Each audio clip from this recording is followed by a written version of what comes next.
Moi, je suis une ergothérapeute qui a travaillé en santé mentale communautaire.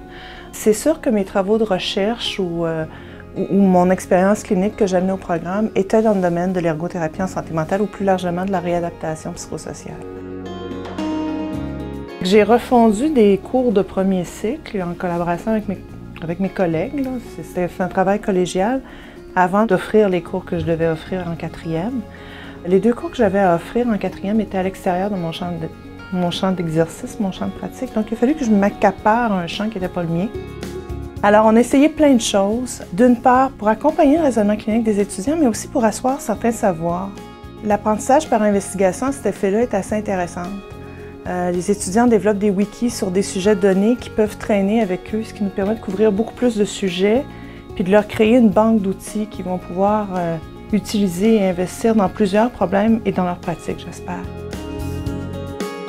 Ma plus grande fierté, je vous dirais que c'est la qualité de l'accompagnement que j'ai avec les étudiants. Je trouve vraiment que c'est un privilège de cheminer avec eux. Ils me font des perles de surprise. J'aime les découvrir. Puis je pense que ma plus grande fierté, c'est d'avoir créé un terrain dans lequel ces échanges-là sont possibles.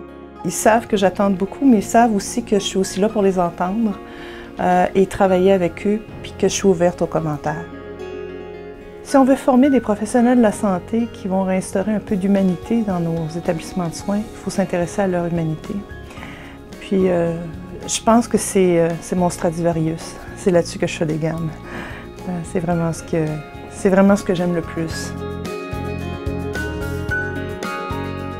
Ça a été un temps réflexif pour positionner où j'étais, ce que j'avais fait, ce que je voulais faire.